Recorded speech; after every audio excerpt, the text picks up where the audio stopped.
the Gypsy King remained on his throne after the fight against Deontay Wilder. Tyson Fury beat him through TKO in round 7. So I've got Nico with me yet again. It's been a while since I had Nico on the show. I'm happy to be back. And for the first time, Chocho is on the podcast. How you feel to be on the show?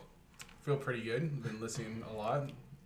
Had to listen to my brother say some stupid things, so happy to be on Choch and Nico are brothers, so you might, and they like to argue, so you might get a bit of yelling, but we'll see what transpires throughout the course of this. So, what were your guys' immediate reactions to the fight? I remember I was texting my dad because he was watching it at home. I was already back at school, and I asked him who he thought was going to win, and he's like, I think Fury's the better boxer, but I have a slight edge for Wilder just because of his power. And then I was watching the fight, and I told him, I think Fury's going to win, but I think if anybody gets knocked out, it's going to be Fury. And I was very wrong. Yeah. Fury dominated him. I knew he was going to dominate. I just thought that he wasn't going to be that powerful and leave Wilder so wobbly throughout all the rounds, really. He made himself look dangerous and just kept Wilder on his back foot. So it was not surprising to see that Fury was the better boxer. It was surprising to see the power actually came through. Yeah, I definitely agree with that. It was his goal coming into the fight. He did say he just wanted to go out there and knock him out. He predicted himself a second round knockout. Yeah, he could have. Honestly, he could have knocked him out the second round. It's kind of weird. He kind of put him on blast after the last fight. After he knocked him out in the 12th round when Fury did the Undertaker get up after getting knocked down in the 12th round. He said after the fight, he learned a lot from that 12th round. I'm like, you learned that you can get up. I like that. Yeah. But he said, because you can even look back at that fight, you can say, even if Tyson Fury doesn't get knocked down, he wins that round. Yeah. Yeah. Because he came back and took it to him. And after that fight, he literally said, he goes, I'm going to take it to him the next fight. Yeah. I know what I got to do, and I'm going to take it to him. He even says that at the end of this fight. At the end of this fight, after he won, he goes, I told you guys, after that last round against Wilder, I learned something. Something clicked, and I realized if I wait for his big shot, I'm going to get caught by his big shot. But he goes, if I go at him, he's not going to hit me.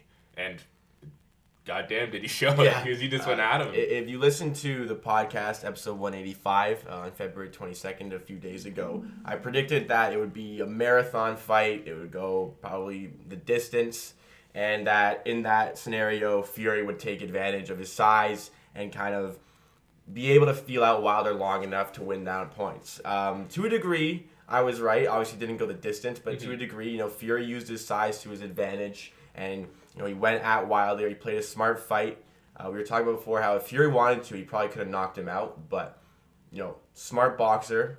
Obviously, very experienced. Stick to the game plan, and it worked to great avail. He was very, very strict on his game plan. You could see there was times where Wilder was against the ropes, and he could have unleashed and gone at him, but he's like, why? I can go clinch him, put all my weight on him, get him tired, because you could see Wilder was not dealing with that weight very well. As soon as Fury clinched, he always had his hand over his fucking head, just holding him down, putting all of his weight on him, and then after that, you just saw it. Wilder was just getting fatigued from it. He didn't look like he was standing on two legs. It looked like he was just standing on one basically the whole fight. And after, he got his ear. Fury got Wilder's ear, and it started bleeding, and that threw off Wilder's center of gravity, so he was wobbly. I think that was the third round that happened. Yeah. There was a knockdown in that round, knockdown there.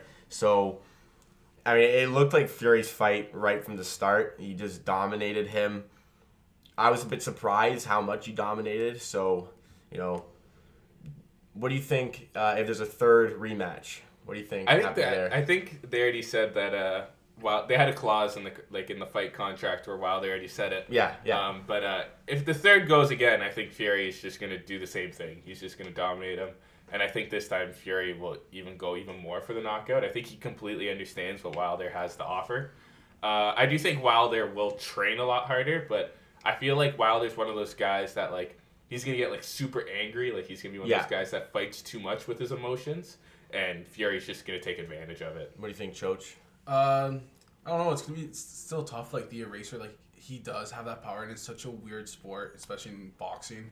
In the heavyweight division, one punch can change a fight. That Tyson Fury, it's a knockdown, but that punch literally knocked off his equilibrium for the rest of the fight. Yeah, and you can go back to Anthony Joshua versus Andy Ruiz 1, where, it seemed like Joshua had in the bag. Then all of a sudden, in one round, Andy Ruiz turns it around with one right hook behind Joshua's ear, and all of a sudden Andy Ruiz is the champion in that one. I think Fury had that like kind of mentality in the back of his mind. Like, yeah, sure, he could have gone for the knockout on Wilder, but he knows Wilder is so dominant. He has 41 knockouts and 42 career victories. So one punch and all of a sudden it's a role reversal and the fight changes. And Fury, very much credit to him for staying smart in that scenario. You both think that Fury would win a third fight?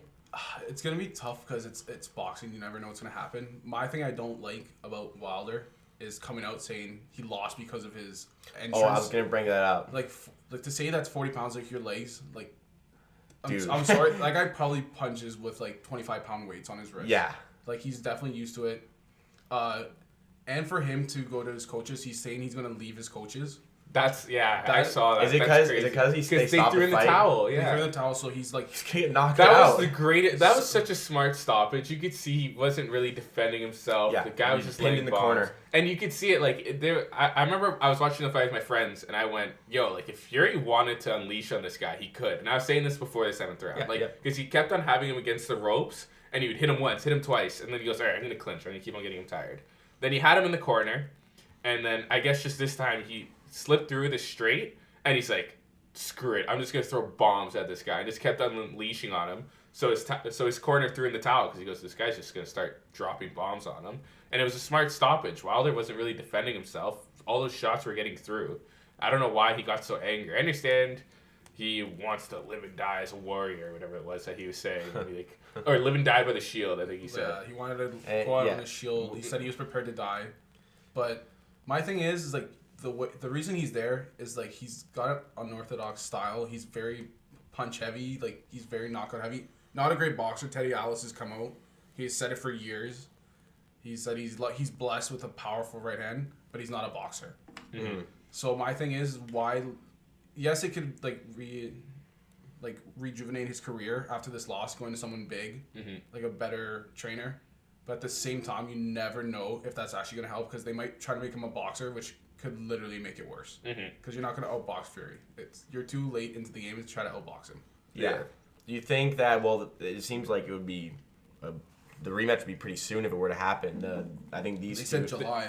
First two fights are like 2 years apart, and this one will be like a few months later, like, in the summer. I don't think Wilder has enough time to really focus on being a boxer. He's just got to get power. It's going to be the same game plan. It's going to be, I'm going to get outboxed, but I'm going to find my shot, and I'm going to get my shot through and make sure I basically kill the guy. I think a big thing for him, like you saw Tyson Fury's putting his body on him, is my training camp would be dirty boxing. Try to fucking make it dirty. If he's going to make it dirty, make sure he knows that you're ready for that kind of fight. Well, Fury was doing a bit of that in the fight, I found. That's what he's saying. He's saying that Wilder should basically prepare for that dirty boxing and find his own. You're not going to outbox him. If you're going to make it dirty, you have enough power where his check hooks can put you to sleep for a year. Do you think it's ever possible we will see one of these two guys fight Anthony Joshua? It has to happen. I said this when we were talking about it. If Anthony Joshua keeps running away from either one of these guys, I won't consider him a great boxer anymore. I think he needs to at this point because the biggest names in boxing right now is Fury and Wilder. Yeah.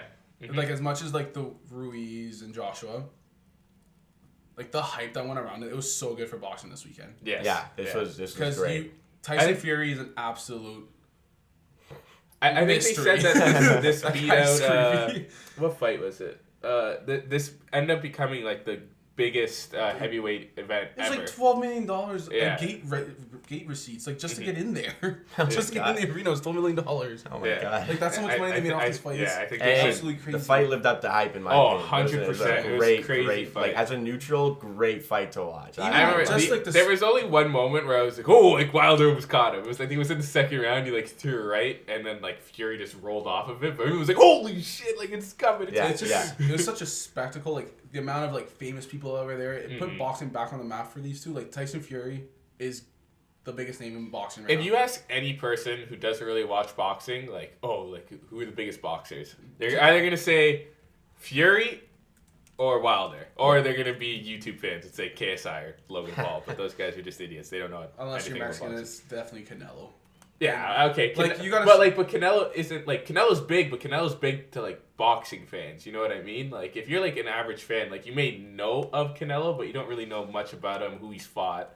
You know Fury and Wilder. You're literally like, these guys can fight every day, and I'll watch it. That's nice. Like if people are like boxing fans, like Lomachenko is the scariest person I've ever seen in my life in boxing. Yeah, that's the thing. Like there was news coming out that Canelo said he wants to fight Triple G in a trilogy, and it literally just went under the radar. Like, because Wilder and Fury. Dude, the way Canelo's making weight up, he's like light heavyweight right now. He like knocked out.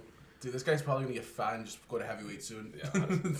Canelo just does not give a shit. But going back to it, I think Fury's gonna fight Joshua after I think Fury beats Wilder again, and I think Fury has to fight Joshua. Yeah, I think so too. Do you think Joshua has any chance in that fight?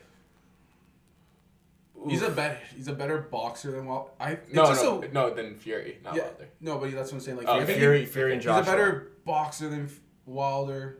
He's not as big as a puncher as Wilder. He's like in the middle of those two. Yeah. So I think it's. I think Fury's the best heavyweight boxer right now. Yeah, I think Fury would wipe the floor with Anthony Joshua. I don't know about wipe. Wipe the floor because Joshua is a good boxer. Would you say Fury wiped the floor with Deontay Wilder? The last fight? Yeah. Yeah. That's also one fight. Like that. I think Fury would dominate Anthony Joshua. I think like size would be an even bigger advantage against Joshua. I get that Joshua's probably a little bit quicker than Wilder, but. Even then, Fury has a deceptive quickness to him. I don't know if it's quickness or if it's just the way he moves, but everything's so awkward, but it works. It's so unorthodox. You see, like the hooks he was throwing in the fight. I was like, that is not how you were taught to throw a hook. I can't really say anything. Not like I could throw a hook or anything like that. Yeah. But it's just so awkward watching him. But it works. I do think Fury beats Joshua if they ever fought. I just don't think it's wipe the floor with it, especially with just how scorecards work. You never really know. Like if you look back at like the Fury Wilder the first fight, I thought Fury basically wiped the floor with Wilder in the first fight. I thought he dominated him every round. Even when he got knocked down and he got back up and he was like, all right, well I'm gonna go off and win the rest of this round. But boxing's different where it's like as soon as you get a knockdown, you get an 8. Yeah. Right, let's spin back again to an older episode. I talked about with Adam last week on February 20th. Episode 183, should combat sports switch to open scoring? And kind of like you alluded to there, let's just touch on it quickly. You alluded to you thought Fury won that fight and it was a draw. Mm-hmm. Do you think that they should switch? I think they should switch. I'm a big advocate of this. I think that 100% you should switch. And people, I know the counter argument to it is gamesmanship. It's like, oh, like if you know you're up, then you're not going to go that's for my the argument. That's my argument. And I do understand that, but like, people already do that because they think they're up on the cards and stuff like that. Like, that's not something that is completely wild to any combat sport. Like, when people think they're up, they're going to change their style to, like, basically just walk their way through the rest of the fight and just sort of cruise. I think it's a lot worse to see in the UFC because in the UFC, you can just wrestle and hold a guy down. Yep. In boxing, you can't really do that. You have to stand and take those shots. So that's why I think with boxing, I think it's a lot easier to put in sort of open scoring because think about it. If you're Fury fighting Wilder and all of a sudden there's open scoring and like you're winning the fight, are you going to now back off Wilder? No, because that leaves Wilder open to finding a shot and stuff like that. Like there's still that danger that you're going to get knocked out at any point. Mm-hmm. UFC, not so much because there's so many different things that you can do in the sport to sort of cruise your way through it. But I do think, in the end, you should have open scoring. And I think it was on your post, I commented the thing that Max Holloway said, where basically it's just that's what inspired the episode, actually. Mm-hmm. It was just that, like, why not? Like, every other sport, you can see whether or not you're winning and losing. Why can't we do it in combat sports? I think they should go through a trial phase and see if people like it, if the sport looks better because of it. But I think, in the end, it should happen. Well, I think in tight fights, it could be something that you should investigate, like if, like say the first Fury and Wilder fight, you get to like the late rounds and it's still close. Wow, it's gonna be really exciting. But let's say Andy Ruiz versus Anthony Joshua, the second one, Anthony Joshua's up big, was like 3 rounds to go. Is that really exciting watching Andy Ruiz with very little hope of coming back? Yeah, but not as but much. everybody knew that he had no hope of coming back. You know what I mean? Whether it's open scoring or not, everyone was kind of just like, he's losing this fight. I don't know. What do you think, George? I like the idea because it puts the judges. It makes them accountable. Makes them accountable. Like, you know, like, because Joe Rogan's been a big advocate. Like, they need, like, because they just put the commissions on it. So it's like the Nevada State Commission, like Fighting Commission. Like, they just put like their guys. So a lot of them are boxing based. Mm-hmm. So for boxing, there's still promotions, a lot of sketchy things that go behind the scenes. Mm-hmm. Oh yeah. So my thing with boxing, I think it'll be a good one because it definitely puts the judges on blast. Mm-hmm. Because there's been times where I've watched fights and like me and my dad will like score the cards ourselves, and it came back and like I have no idea where those rounds went.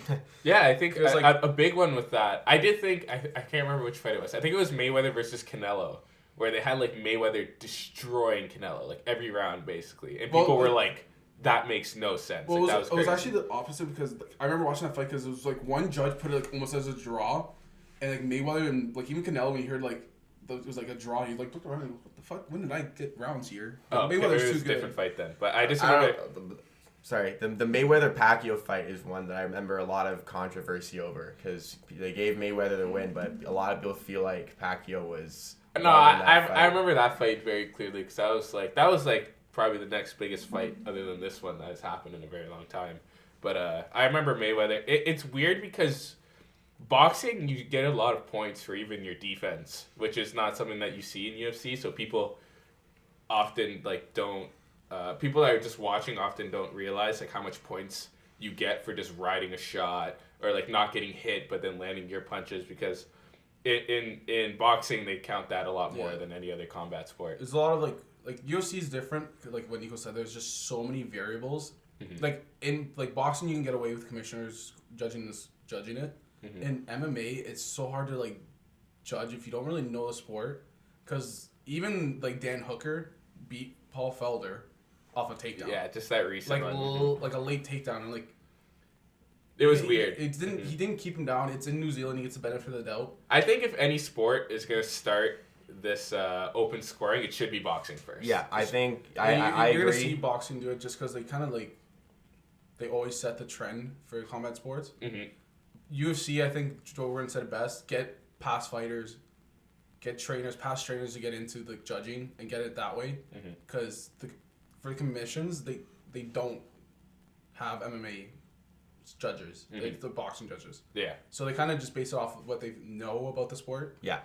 Because you can even see even close fights, there like debates in MMA communities like who won and who lost. Mm-hmm. Yeah. But some of the judges score. You want specialist MMA judges. Yeah, you need them for MMA just for the fact there's so much that goes into it. Like Eddie Bravo's a big advocate, like fighting on the ground off your back, that you can win a round off your back. Yep. So he's like a big jiu-jitsu guy, and he's pretty much give it to El Kukui. Like he's pretty much said like he's the best. He's the best off his back, and that's because Eddie Bravo's literally told him you can win round off your back.